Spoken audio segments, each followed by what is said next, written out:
Hello, Dr. Lu Hong. 你好。 Hi, Dr. Lu. Hello. Hi, Good Janet. evening, Jinja. Yeah, we have the audience coming in. Yeah, excellent. Okay, shall we start? So I can do some introduction. Yeah. Okay, great. It's just 1 minute past 8. Today's session we have. 我们今天呢是10月1号，是中秋佳节，也是中国的国庆节，那么也是英国的诗歌节 National Poetry Day。我们今天的观众呢，会有相当一部分是 English speaking audience， 所以我们今天的活动是英文来进行哈。那接下来呢，我会用英文的这个又对我们的活动做一个简单的一个介绍。Okay, we'll start now. Thank you everybody. Thank you very much for joining us. Good evening. This is Jinzhao Li. I'm director of Cambridge China Center. Very welcome to everybody joining us at the Harvest Moon Special webinar. Today is a very special day, like I just said in Chinese. It is the 1st of October 2020. It is the Mid-Autumn Festival, which has been celebrated in China and some other Asian countries since 1,300 years ago. It is the 71st National Day of the People's Republic of China. It is the 27th National Poetry Day in the UK. And we are very excited to celebrate the Mid-Autumn Festival and National Poetry Day together today by joining each other online, enjoying poetry reading, wine pairing, cultural appreciation, and families and friends reunion. Our speaker today is bilingual speaker and writer Janet Wang. Janet will take us through a pleasant journey exploring Mid-Autumn Festival and mooncakes, classic Chinese poetry on moon admiration and wine culture, and also how to pair wines with dessert and mooncakes. We also have a secret guest joining us at the later part of today's session, who I will introduce a bit later. Before we start, I would like to give you some brief background of our speaker, Janet Wang. Janet is the author of the Chinese Wine Renaissance, which was shortlisted for Oscars of Wine Book of the Year 2019, and also overall winner of 2020 Gaumont Awards World Wine category. Janet is an acclaimed bilingual speaker, writer, and thought leader on wine and also Chinese culture. And she has been a regular speaker for BBC and Channel 4 programs. In addition to her interest in wine, Janet has a background in computer science from the University of Cambridge and also 10 years experiences in investment banking. Now, today's session, Harvest Moon Special, is part of the Anota Mandarin Wine Club events. Please do subscribe to our newsletter or scan the QR code to join the WeChat group to get some more information for future wine events. We'll share the QR codes a bit later as well. Also, the co-hosts for today's event are Cambridge China Center, Confucius Institute for Business London, WinePeak, and also Cambridge Chinese Community Center. I would like to thank everybody for the great support towards the Anota Mandarin Wine Club. Without further ado, let's welcome Jenny Wang and let's enjoy the wine, poetry, and culture journey on this special day. Okay, let's welcome Janet. Thank you so much, Jinzhao. Good evening, everybody, and happy Mid-Autumn Festival. So in Chinese, today the festival is called 中秋节 Mid-Autumn Festival. So we say 中秋节快乐 Happy Mid-Autumn Festival. So for the last few months, I've been running a bilingual wine webinar whereby we will discuss general concepts and ideas about wine, but also I will throw in some language and cultural elements in the mix, to help everybody understand a little bit more about the Chinese language and about Chinese culture. So for this special event today, I thought we'll more or less keep to the same format. So we will enjoy some Chinese classical wine and moon poetry in both Chinese and in English. And I will also explain a little bit about the cultural symbolism of moon and of wine. And we'll also do something practical, which is to look at how to pair wines with desserts, and more specifically with mooncakes. So some of you might not know what mooncakes are. You will soon. And also, mooncakes are very interesting as a dessert. It has a lot of flavors, lots of varieties, lots of textures. So by looking at pairing wine with mooncakes, actually, we are really discussing about desserts and flavors in more generally. So hopefully, you will still find that also useful. And then we will do some more poetry, and we have a special guest at the end as well. So first of all, I'd like to start by telling you a little bit about the Moon Festival, Mid-Autumn Festival, what it means in the Chinese culture. So the moon, since ancient times around the world, people have been worshipping the moon. It's something that is beautiful and mysterious. So we've always had for thousands of years this tradition of moon worshipping. And the Mid-Autumn Festival is really a celebration of the harvest moon around the autumn equinox. So it's the full moon closest to the autumn equinox that we're celebrating. And this is true across many cultures around the world. It's harvest time. We give thanks to the gods, the goddess of moon, for example. In Chinese, we call it Qiu Fen. Qiu Fen is similar to autumn equinox, but instead of falling on one day, it is a short interval of days. It's devised based on the Chinese agricultural calendar, which splits the year into 24 intervals. So Qiu Fen is where Qiu means autumn. Fen is where you start to draw a line between the seasons. So this corresponds essentially to the autumn equinox, whereby the days will start to get shorter than the night. So why is the harvest moon so special? One of the reasons is because around Qiu Fen, around this time of the year, the moon rises almost straight after sunset, right? So it's very helpful for the harvest season because the moon rises quite early. So you still have this light period where you can bring in the harvest, and therefore it's called the harvest moon. And it's helpful towards agriculture. And also when the moon rises early from the horizon, it has the appearance, the illusion of being very large and very bright. So the harvest moon tend to really draw our attention. And that's why Zhongqiujie, Mid-Autumn Festival, we celebrate particularly this full moon that falls in the lunar Chinese calendar on the 15th of August. That's the lunar Chinese calendar. But in the Gregorian calendar, of course, it changes every year. And this year it falls on the 1st of October today. So that's why we are here tonight. And, in the spirit of talking about wine harvest, this is a lovely picture of a bumper harvest from Ningxia Xige Estate vineyard, bringing in the Chardonnay grapes, which are looking very good indeed.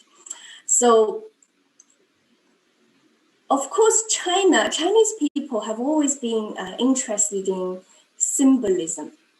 We like to look at things and try to draw some kind of, to derive some wisdom out of it.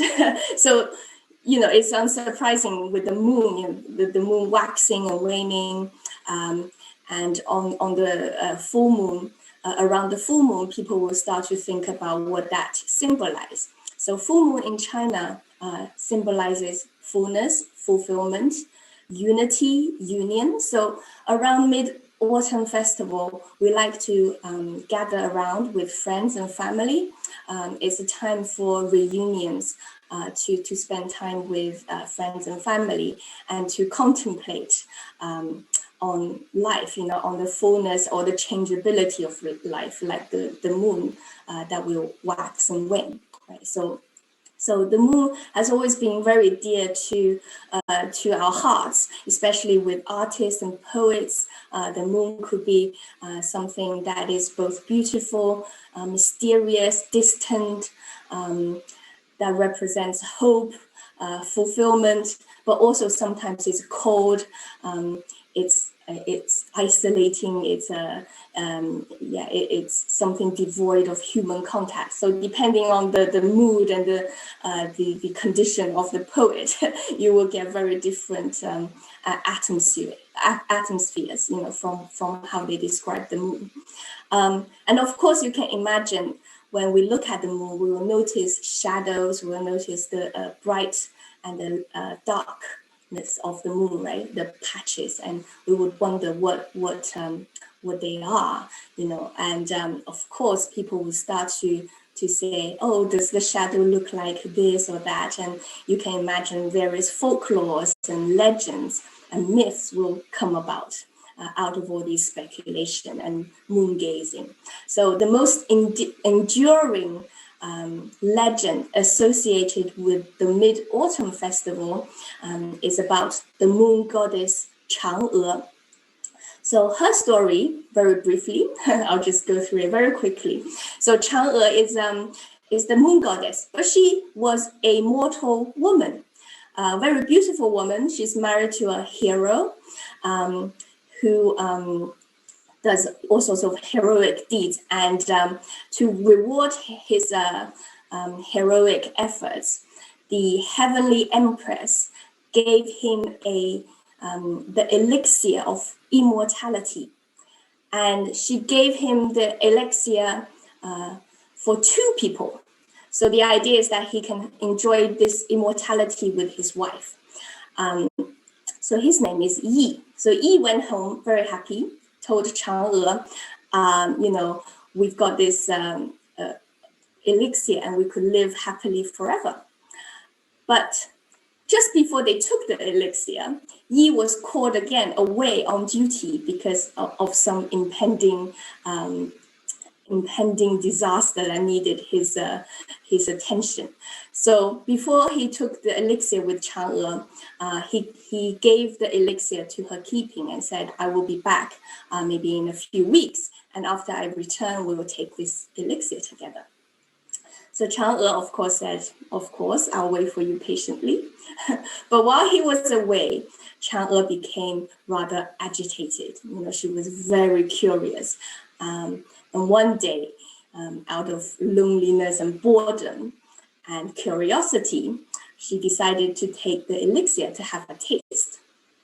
And once she had a taste, before she knew it, she drank the whole lot. Right? So she drank the entire bottle of the elixir of immortality. But unfortunately, because it was designed for 2, the side effect of overdosing meant that she became very lightweight. She started to float, and she floated and floated and floated, and she eventually floated to the moon.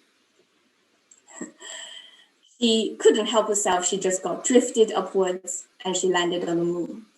And so the sad story of Chang'e was that she became immortal. She became a goddess of the moon, living in a beautiful palace all by herself. But she has to endure an eternity of loneliness. Right? So it's a very poignant story. So some storyteller thought, well, that's too sad. It doesn't quite fit the festive mood.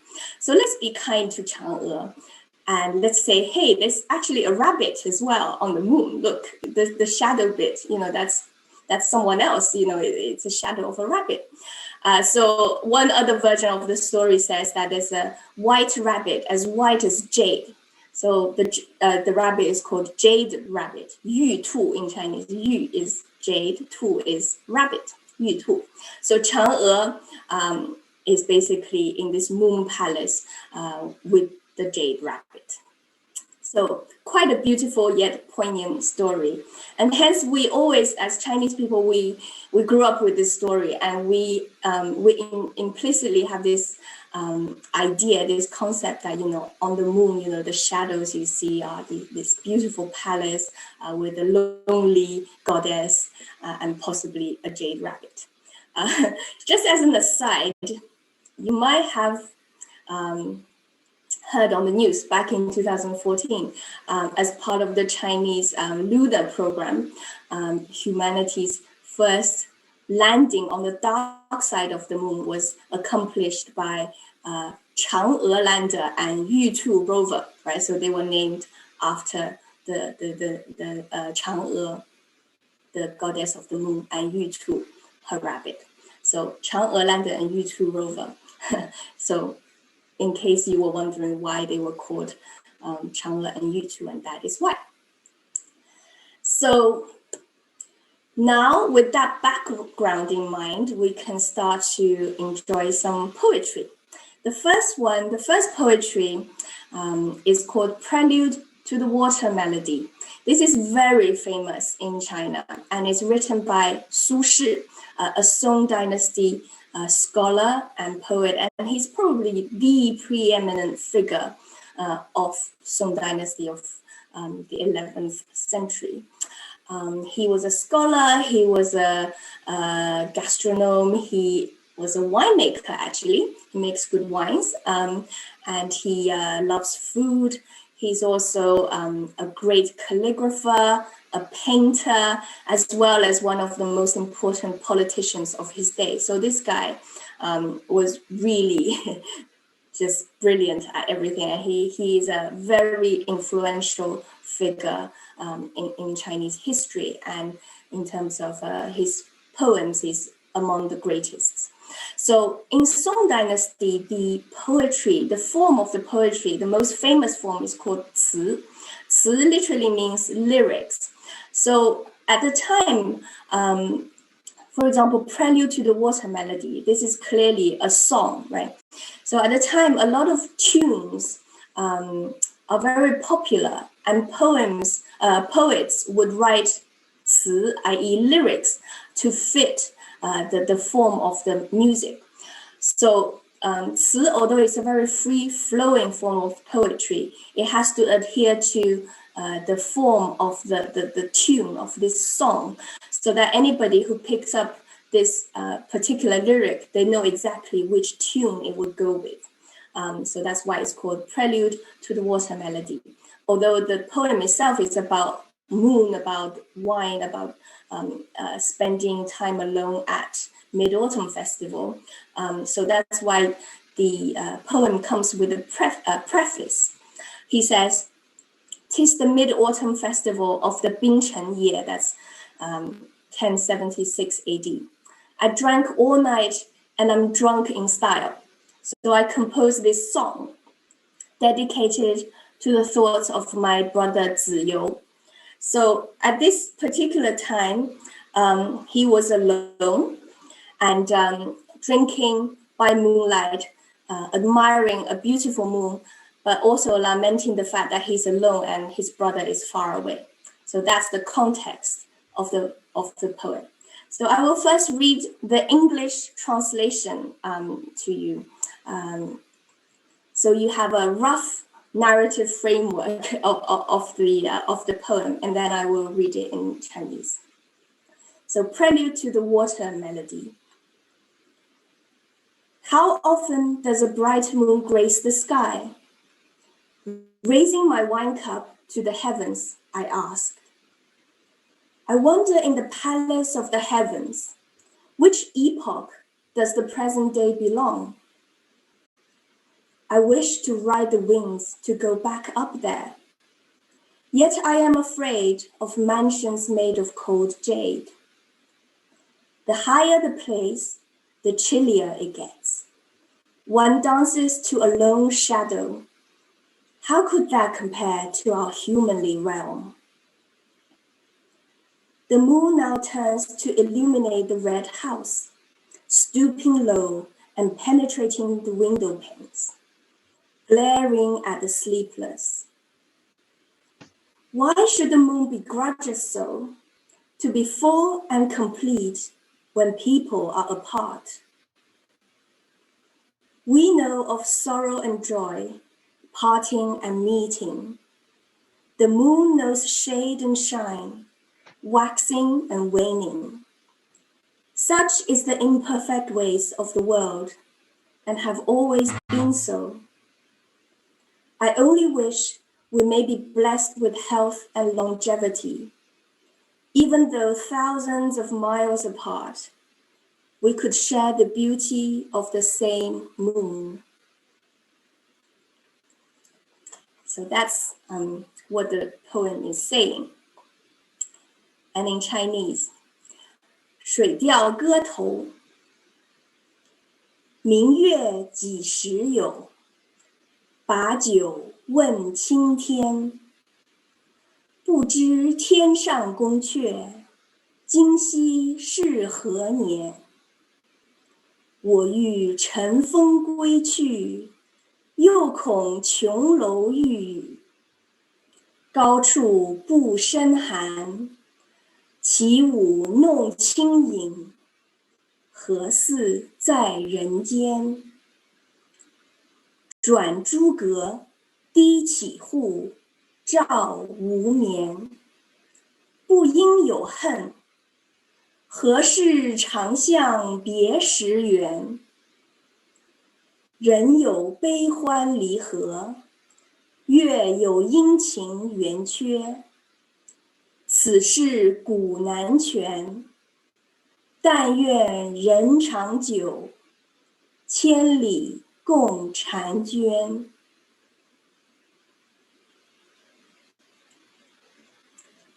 So just a few more words about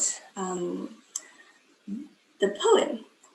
First of all, the first two lines are so famous that practically every Chinese person will know it. You know, how often does a bright moon grace the sky? Or some people think it means, when did the bright moon first come to being? I raise my wine cup and ask the sky. And this is so powerful. The first opening sentences are so familiar to us. I think to the point that we always, on this mid-autumn day, we will always have a look outside and just answer that question, you know, like, how bright is the moon tonight? You know, this is something we do. Practically all of us will do on this day. And I think to a large extent because of this poem, right? So first of all, Su Shi poses this very interesting question. He says, well, you know, which epoch is the heavenly realm in right now? You know, it's a very interesting question. Something that you might ask after a few glasses of wine, you know, after you're relaxed and you start to ponder these very big questions. And then he goes, I would love to go back up there, you know, as if we all come from the heavenly realm. You know, we come from the heavenly realm. And he says, I would like to ride the wind and go back up there. But I'm afraid of the coldness. You know, this is a lonely place. As I was saying in the earlier legend of Chang'e, the moon is associated also with coldness, with loneliness. It's a place devoid of human contact. So he says, actually, never mind.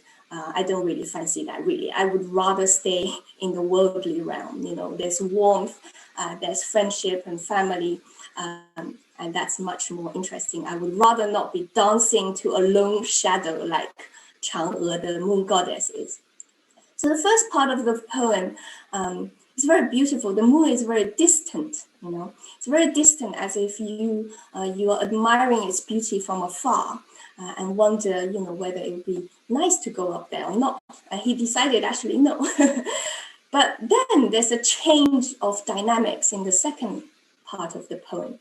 Suddenly, the moon seems to travel down to earth. So he goes, the moon has turned round to stoop low, as if to peer inside my window, you know.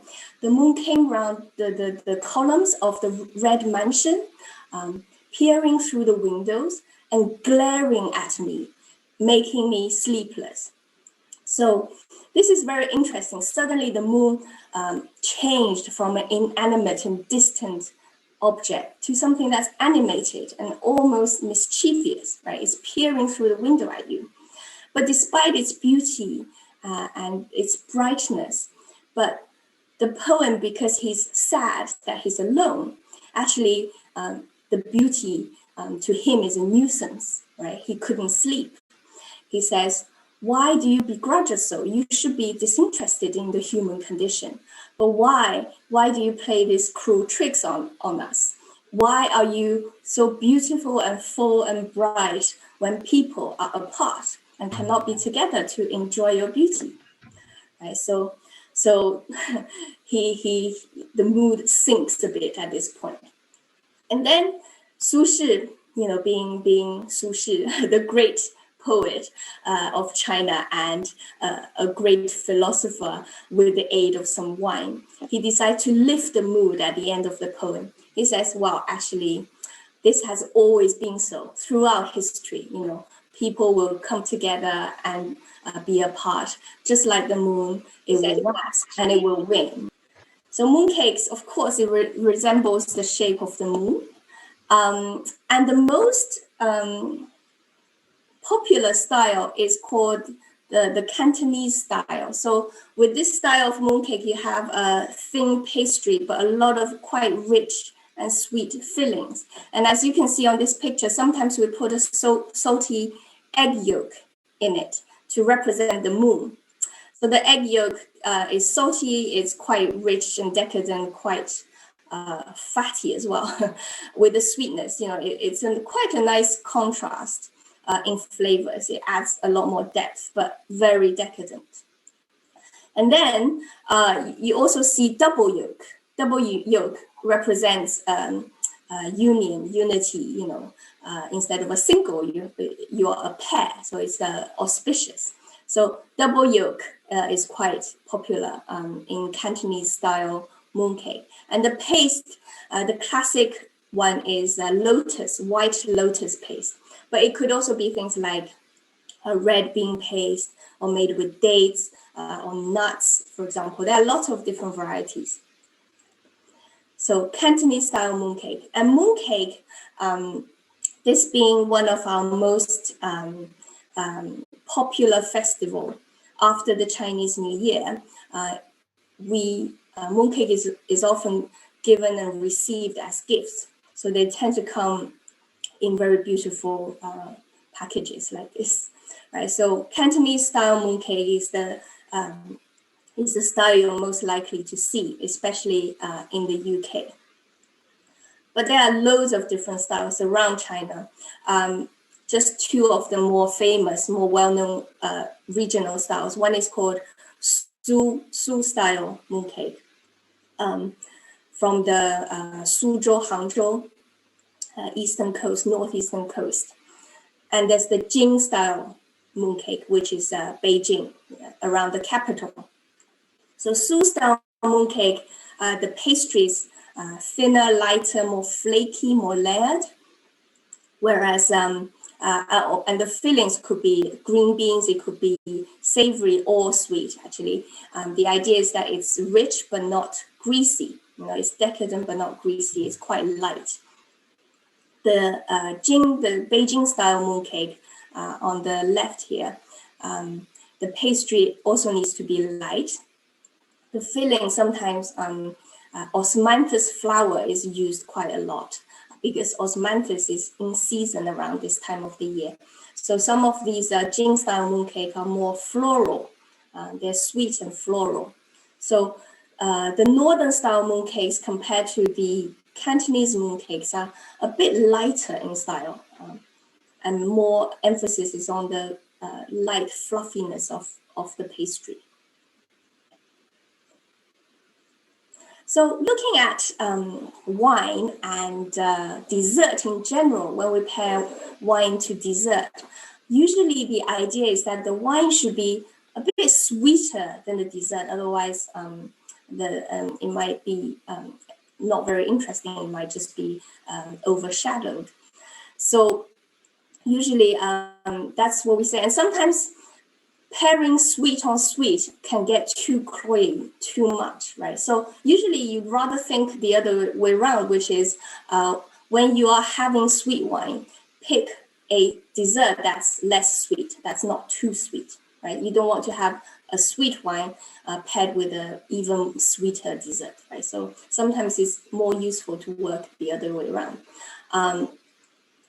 And also acidity is quite important in sweet wines. So this combination of acidity and sweetness actually gives the sweet wine and the dessert a lift. So it tastes livelier. Although usually we think sweet and sour, they are contradicting flavors, they cancel each other out. But actually in wine, acidity is extremely helpful to give brightness, give freshness to the wine, so that it's not just sickly sweet.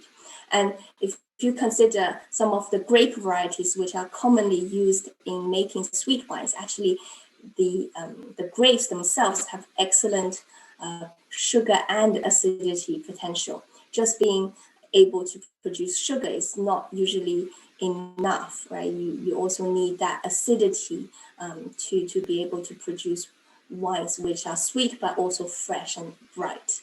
So things like Riesling, Riesling, Vidal, Weidar, and something Botrytis noble rot, which is a fungus that attack the grapes and making them shrivel. But actually this type of fungal infection makes wines which are more complex. It attains more exotic aromas, and also because of this shriveling of the grapes, the sugar and acidity concentration are greater in these noble rot, what we call noble rot wines. So 葡萄包菌 is botrytis, and noble rot is 贵腐. So sometimes you hear 贵腐 to talk about this type of wine that's being that's called botrytis. So actually sweet and acidity are both very important when we look at suitable dessert wines to pair with mooncakes. So more specifically, this is what I'm drinking actually.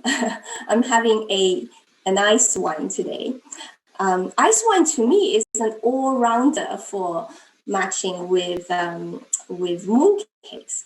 And I would specifically recommend Chinese ice wine. I think Chinese ice wines are actually fantastic. They're usually, most of them are produced in the northern provinces, mostly in Liaoning province, but also Jilin and Heilongjiang. So these are the very cold region above North Korea. So the criteria for making ice wine is that the grapes must be left on the vines until the temperature drops below -8 degrees, right? So it needs to be harvested when it's very cold, it's frozen on the vines. So you harvest it when it's frozen on the vines.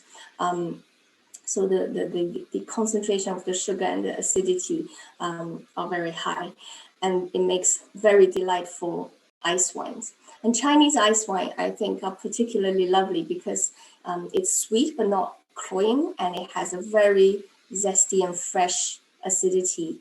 And it has this, for me, it has this oolong tea finish, which I think is really lovely. So if you do have the chance, do try it. And I think because of the sweetness and the acidity, it pretty much goes with all styles of mooncake, and it's not too high in alcohol, which is useful when you're having dessert. So that for me is an all-rounder. But you also get people who want to try a classic dessert wine. So classic dessert wines are things like Sauternes, which is famous for noble rot style.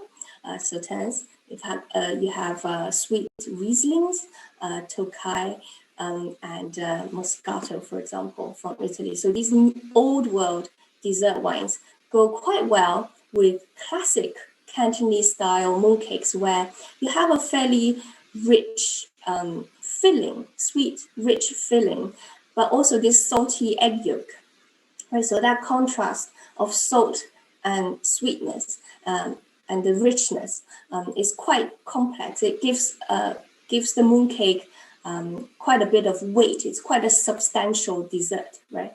And so these classic old world dessert wines, I think, go quite well with the classic Cantonese mooncake as well. And then you sometimes have people who say, well, you know, I don't drink white wine, I don't drink dessert wine, I only drink dry red wine. So what do you do in that scenario? So I personally think a Pinot Noir would go quite nicely with a mooncake that has a savory or meaty filling. So certain parts of China, you get savory mooncakes where you have essentially Chinese salami and things like that inside as a filling.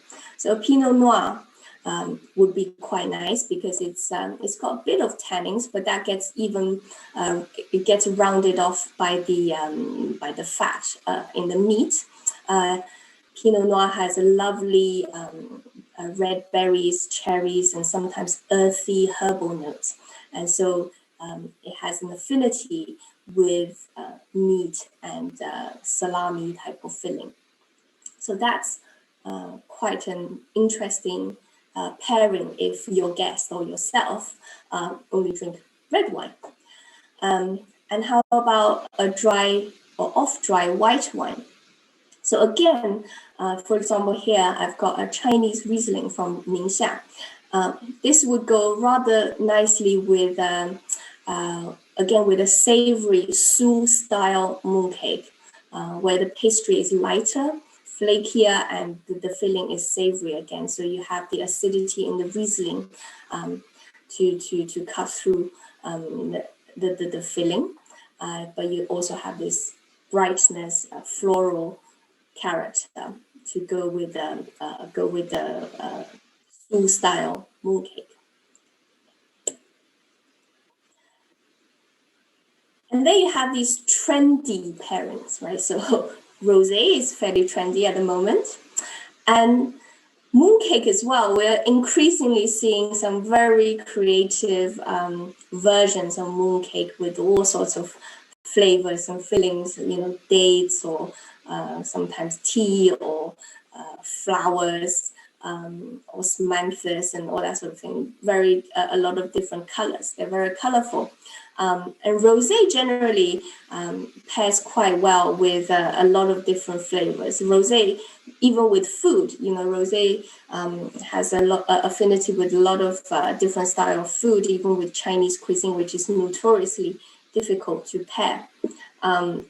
So here I've got two Chinese rosés. They are actually dry in style, but I think with this type of mooncake where the flavor is slightly off-piste, you know, a rosé is kind of a trendy pairing with trendy mooncakes, served chilled, of course.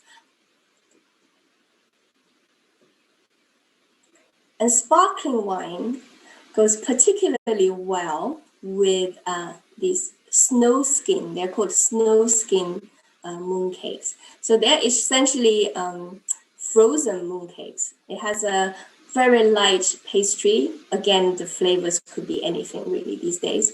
And inside is it's basically an ice cream, sometimes with a chocolate inside, with a that resembles a moon, but it's essentially it's an ice cream dessert. And that goes, I think, particularly well with demi-sec sweet sparkling wine, because the bubbles just gives you a more tingling sensation on top of this cold, chilled dessert, right? So it's a very nice pairing, having the bubbles, the brightness and the zestiness of the sparkling wine paired with an ice cream. And then we have another type of mooncake which is quite popular. It's filled with nuts, usually 5 different types of nuts. It's quite rich, quite decadent. You know, the nuts is also wrapped in oil. You know, it's quite oily actually. Very rich, nutty flavors. I think it goes quite well with brandy and sherry.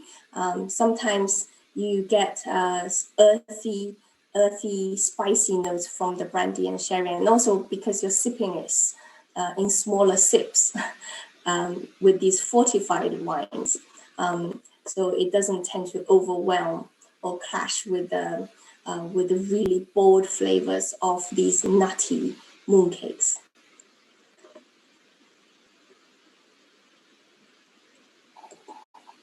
And of course, we make everything out of chocolate. So there's definitely also chocolate mooncakes out there. So chocolate mooncakes, especially the dark ones, go rather nicely with port. So port in general goes very well with dark chocolate. So port with chocolate mooncake seems to be a natural pairing as well. Right? So here is just a run through of the different types of wines and fortified wines, and what sort of mooncakes you might like to try with them. But to be fair, you know, there's no real rules. Mooncake and wine pairing is definitely something to be experimented with, to have fun with, you know, rather than there are certain classic pairings as such. So it's definitely something to try and discover for yourself, and especially with different styles, different pastries, and different fillings, you can come up with countless pairs. The main thing is just to have some fun and not to be too worried about what happens. The worst case, if it doesn't work, just have some tea, have some oolong tea, and it'll go quite nicely as well with mooncakes. So we're going to move on to another poem, this time by Li Bai. So Li Bai is probably the most famous Chinese poet, and he's from the Tang Dynasty. In fact, the reason why Tang Dynasty poetry is so revered is largely due to Li Bai. He's known for his very romantic, innovative style, and he's also very famous for being drunk or practically all of the time. There's a phrase called "in goes alcohol and out pours poetry," and that's how he functions. You know, without wine, there's no poetry. So this particular poem, I will first read to you again in English. It's called "Drinking Alone by Moonlight." Among the flowers, a pot of wine. I drink alone with no companion. Raising my cup, I invite the bright moon to join me. She brings along my shadow and makes us a party of 3. Alas, the moon does not know to drink, and my shadow tags along but vacantly. Yet for now, they make good friends. Let us find cheer while springtime is still here. I sang, the moon swayed with me. I danced, my shadow tumbled along with me. While we're sober, we find joy together. After we're drunk, we go our separate ways. Oh, an eternal bond free from mortal bindings. To meet such a companion, I would journey through the river of the sky. So the river of the sky in Chinese means the Milky Way. And so he would travel a long way, essentially, to meet such a companion. And this is the poem in Chinese. 月下独酌，花间一壶酒，独酌无相亲。举杯邀明月，对影成三人。月既不解饮，影徒随我身。暂伴月将影，行乐须及春。我歌月徘徊，我舞影零乱。醒时同交欢，醉后各分散。永结无情游，相期邈云汉。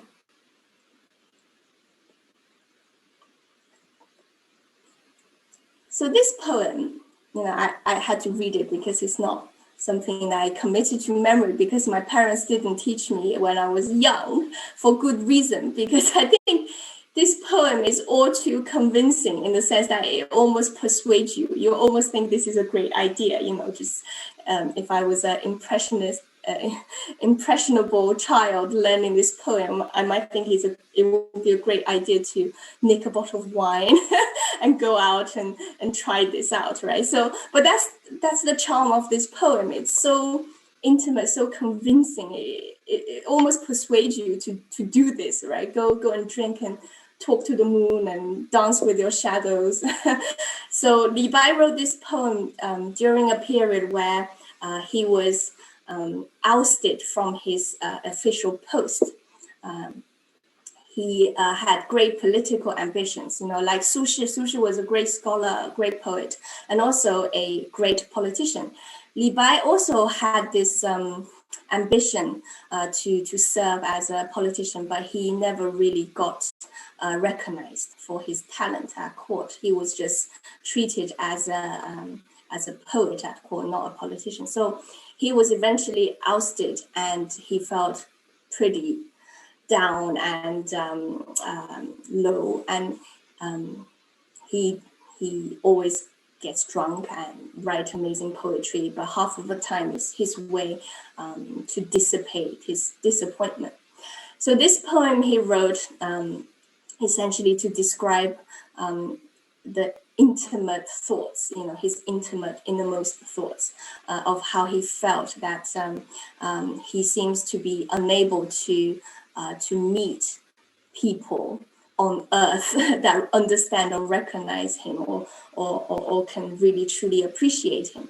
So he ended up drinking alone in nature, finding company by pretending that the moon and his shadows are good friends. And the moon, although the moon doesn't drink, or the shadow doesn't drink, yet they are good cheer, they're good company for him. And at the very end, he expresses, the main point of this poem, which is to say, if I would meet someone who could be a true friend, who would understand me, but without these mortal bindings, we can be free kindred spirits. For such a companion, I would gladly travel to the edge of the Milky Way. 相期邈云汉, miao is a very good character. Miao means distance, but also miao also means it's inconsequential. So this one single character, I think, is really, really the key to what he feels. It's like if he could meet a soulmate, a companion, then even the edge of the Milky Way is inconsequential as a distance to travel. So I just want to also slightly mention the importance of wine in Chinese culture, and also its importance in the minds of poets and artists. You may say, okay, these poems, I understand they're poems about moon, but wine doesn't really feature that heavily, right? So for example, there's only one character that says wine. So wine is mentioned almost in passing. Yet, to me, these poems are very much wine poems. And that is because wine in Chinese culture, we understand wine as something that is we have a phrase in Chinese that says wine is the wondrous thing that connects heaven and earth, right? So we have a lot of myths and legends about how gods came to the human realm and brought wine or taught humans how to make wine. So wine has always been associated with divinity. In ancient times, wine was not drunk. It was served to the gods as tribute. You make wine to pay homage to your ancestors and pay respect to gods. Right? So after that, after you paid the tribute, then you can drink the wine. Right? So wine first and foremost served that purpose to connect us to the gods. Right? So in Chinese culture, we understand the state of drunkenness as something that's desirable, because when you are drunk, you're open, you're free, you are yourself, and you attain this almost enlightenment, this divine enlightenment in your heart. And therefore, poets, artists, when they're drunk, they like to get drunk first before they will do, they will paint, or they will write poems, or they will write a calligraphy. And sometimes when a poet mentions wine in his poem, he's almost forming this implicit understanding with the reader to say, I am writing this poem while I am sort of divinely inspired, or I am bearing my heart out here, right? Because I am opening up after a cup of wine, or maybe a jug of wine, a pot of wine in Levi's case. So there's this implicit understanding between the poet and the reader that this poem is really about the true feelings of the poet, right? So he's really bearing his soul to the audience. And that's why this poem to us feels so intimate. We're literally in Levi's world, although he's describing a lonely scene, but for us, he's not lonely because we are sort of there with him, right? And that is the enduring charm of wine poetry of China. To me, they're very raw, the emotions are very real. They're very intimate a lot of the times, but you can really get into the minds of the poet and you can relate to them. And that's why they are still so dear to us even today, right? Because we can write beautiful tasting notes of wine. Some tasting notes are beautifully written. It's very descriptive. It almost makes you feel like you can taste the wine. But that is still just a tasting note. Whereas in Chinese wine poetry, usually the poet doesn't feel obliged to tell you how the wine tastes, but it's the effect of the wine on his mind, on his condition, and how he expresses himself after having a few glasses. That makes the poems, attain this divine quality. It makes the poem everlasting, ever relevant to even us today. So now I'm going to pass back the screen to our host to reveal our special guest, who is a contemporary poet.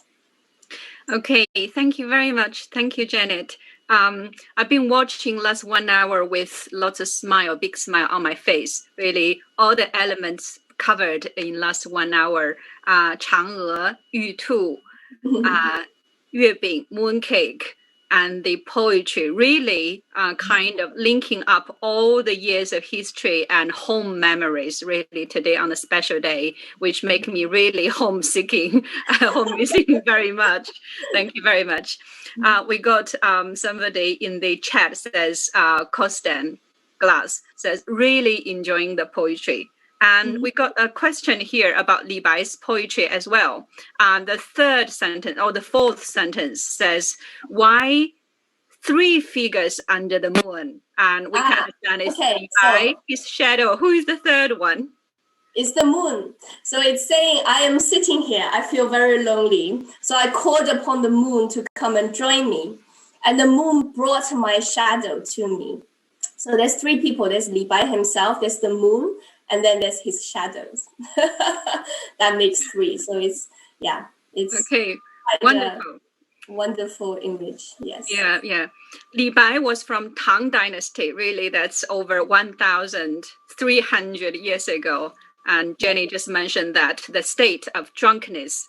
Yes. Actually, I'm from Heilongjiang province myself, on the China-Russia border. So I can imagine people's really in the north state of the country. In winter, it can be minus 25, minus 30 degrees. You can imagine is wonderful situation for making ice wine. And also people love the state of drunkenness. They think when you, after a few glasses, the world becomes more wonderful. Okay, thank you very much. And actually, Janet is really writer, speaker on Chinese wine, Chinese culture. And really, Janet translated all those poetry herself. Well done, Janet. And today we do have a special guest who is modern artist and also children literature writer. And she lives in London, where there is the capital of the UK, but unfortunately very poor internet connection. So Huaitun is online with us, and I will give you a little bit of background of Huaitun. Just 1 second. Actually, Huaitun is to ethnic minority, but she's been living in China for many years and in London for many years as well. She is a member of the Chinese Writers Association and also a member of the Royal Society of British Artists. Huaitun has translated and written many children books from Chinese to English and also English to Chinese as well. And she has held her art exhibitions in Hong Kong, Macau, Seoul, Tokyo, New York City, Paris, and many other cities as well. And I have read Huaitun's recent books, including the On the Train of Autumn, and also the Habitat for Fairy Tales. And also Huaitun has written a special poetry for us for today, Mid-Autumn Day, for this occasion, Chinese people, Asian people, Western people, joining each other, celebrating this special occasion. And thank you very much, Huaitun. If we have the great honor, if we have stable internet, we'll invite Huaitun to share this poetry she has written for us today. Huaitun.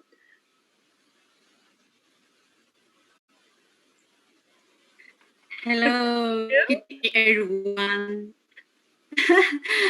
Thank you very much, Jinzhou. Yeah, my internet really bad. Thank you very much, Jinzhou, for inviting me to the Autumn Festival and the National Poet Day together with all of you tonight. And thank you, Jenny, for giving such a wonderful and interesting talk for us. Thank you. And for this special day, I wrote a poem in Chinese, and I will read it now for everyone. Thank you. Thank you, Huaitun. Jinzhou. Yes, thank you. Huaitun. Can you hear me? Yes, very good. Oh, sorry. Yeah, my house, this is really bad internet. Yeah. Do you hear me, everybody? Yes. Yeah. We have the poetry on the screen, so people can see the poetry, can see the screen as well. Okay, so maybe I read it for Chinese. So no time to do this translation for Okay. 中秋夜晚的雨，作者张怀从。今夜快飘着小雨，往年那一轮明亮的中秋圆月，被一朵朵水墨色的云藏在了身后。此时遥望深邃的夜空，唯有星点点的雨滴落下，许多不知谁的小眼睛落在橡树上，孤傲、智慧，看不到嫦娥奔月的风向，听不到后羿追赶的脚步，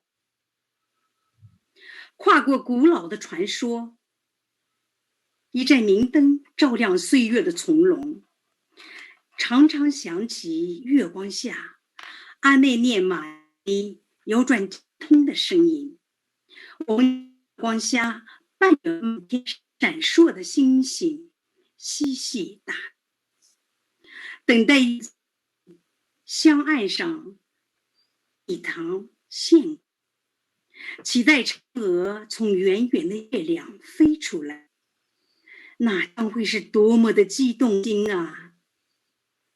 此时此刻，在银龙的细语中写下这些情，还有的思念。今夜有多少游子津津望月，写诗作画，书太白于东坡的诗词里，放任思绪回到千万里外的故乡。多少崇敬的心流浪在远方，多少游子思念藏在泪里，浸在酒杯的对诗里，印在爱人的心窝里。今夜2020的中秋，窗外飘着细雨，鸟儿们归巢的声音一袭出来，鱼儿在水塘里嬉，远处传来钢琴声，一曲明月心共婵娟，演绎着古老传说。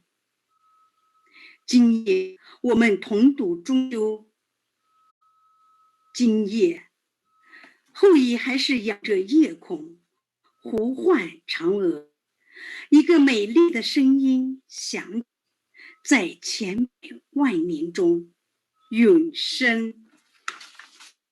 Thank you, everybody. Thank you so much. Thank you, Huaicun. It's so beautiful. And thank you for your efforts writing this poetry, especially for today. And we were trying to translate, and then we think, oh, this poetry is too beautiful. It takes really some good work before we can translate and share with the audience. So we would like to share later on together, translate with Huaicun and share that with the audience among future events with the Wine Club. Thank you so much, Huaicun. Thank you so much. My internet is really bad. Thank you for joining us. Thank you on this special day. Thank you. Now I will pass on back to Janet, and we'll wrap up for today and also telling us a bit more about future events.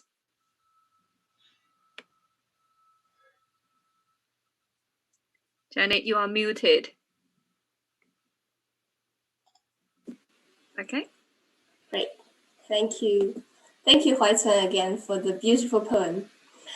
Okay, so very quickly, the poems I've taken out from my book, The Chinese Wine Renaissance. So I do like wine poetry a lot, and therefore I've peppered it around with lots of, there it is, peppered it around with lots of wine poetry. So if you're interested, or if you are interested in knowing about Chinese history and culture, in the context, sort of with the wine as a running theme, then I think you might enjoy the book. So I'll just quickly mention that. And then the following sessions, we're gonna do a series of these events called A Note of Mandarin Wine Club. So we're going to go through different regions of China. We will also have a tasting case of 6 Chinese wines from different regions of China, and we'll go through them. We will also talk about culture, history, the local area, and perhaps also compare some of their wine growing conditions and regions to other more established or more well-known parts of the world. So compare some Chinese wine regions to other parts of the world to see what's similar and what's unique as well, more importantly, about China, right? So that is to come. There's a WeChat group, which you can see there's a QR code to join our WeChat group. But if you're not on WeChat, you can also find me on social media, Twitter, Facebook, Instagram, or just drop me an email, website, email, social media. There are various ways to get in touch if you want to ask questions or want to find out more about this series. So that's the program. We're going to start with a brief history of Chinese wines and then go through six plus regions around China, which are important winemaking regions now. Very exciting new upcoming regions. And then we will do a talk on Chinese and Western cultures, the cultural differences and similarities as told from a wine narrative. I think that is actually how I got interested in wine in the first place, because I found this incredible way of telling about Chinese culture or understanding other people's culture through the understanding or the love or the story of wine, right? That's one aspect of wine that I find absolutely magical. So I want to share a little bit of that with you. And then we'll wrap up the year with a sparkling wine special, just to sort of look forward to the next one. So that's the program, and that's the Zoom ID on top. It's the same as tonight if you're joining us on Zoom, and we'll also be broadcasting it on WeChat platform as well. So yeah, thank you so much, Jinzhao, and thank you, Dr. Lu, for hosting tonight's event and making it possible. And I really enjoyed it. I hope you did too. And hopefully we'll see each other again in some of the future sessions. I guess, I don't know if we are slightly over time, but if there are questions, I'm happy to take questions. But Jinzhao, I'll pass it back to you now. Okay, thank you. Thank you. Such a special occasion. So really today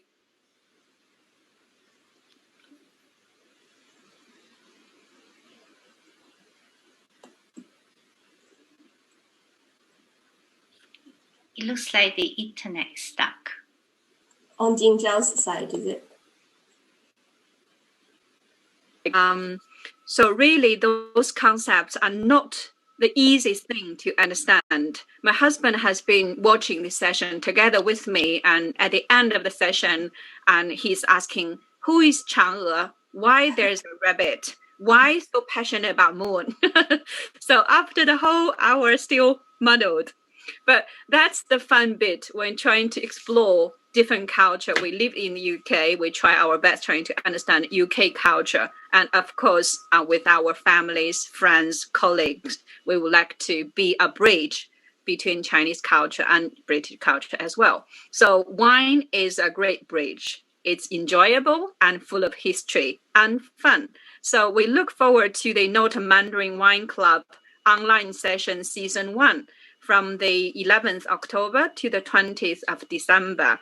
And like Jenny just shared with us, we will really having fun through wine and history. We'll look at the brief history of Chinese wine regions, and Chinese Western cultures in the glass of wine, and also, of course, sparkling wines for happy occasions, for festival occasions. Really looking forward to that. If you're interested, welcome to join us as the WeChat group.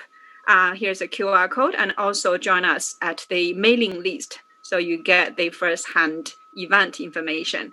And we have the co-host, Dr. Lu Hong from Confucius Institute for Business London here as well. We'd like to welcome Dr. Lu Hong to say a few farewell words to us. Dr. Lu Hong. Thank you very much for the enjoyable evening. And again, I really enjoyed the talk since we have started from is it June or July? July. So it has been a very nice, enjoyable journey. And we hope we are able to meet not only online, but also offline at some point next year. So we look forward for everyone within this group or inviting your friends as well to join us to enjoy the wine and the culture and all the stories, just like Jing Zhao mentioned. So again, we look forward to seeing you and your friends and families to join us together. Thank you, and enjoy the Moon Festival and enjoy the wine once you have a chance. Okay, after listening to all these interesting stories. Thank you. Thank you.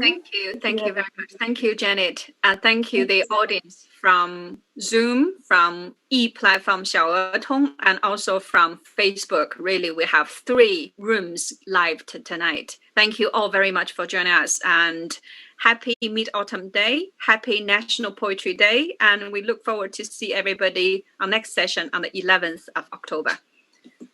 Thank you. Good night. Good night, everyone. Good night. Bye-bye. Thank you.